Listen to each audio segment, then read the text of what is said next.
ज्यादा तोहर होता परगति कृपा देखौले बाड़े गौरा के पति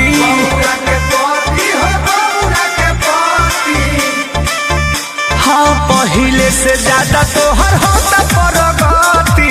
कृपा देखौले बाड़े गौरा के पति रेल होके बेल पाता तुरे लगली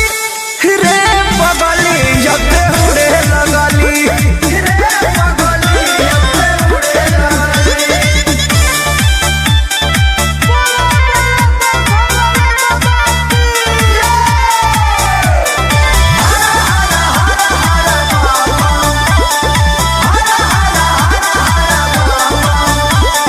कृष्णा बेदर्दी पर मोद ढारे जलावा पंकज के भोला बाबा कब दिहे फलावा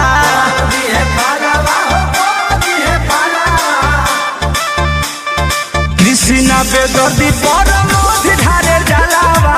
पंकज के भोला बाबा कब दिहे फलावा जनार्दन के देख मुंह घूरे लगली रे बगली अपने उड़े लगली रे बगली अपने उड़े लगली। सावन के पावन भूखली सोमारी दूरी हो गइल सब दुखवाला चारी जब से शिव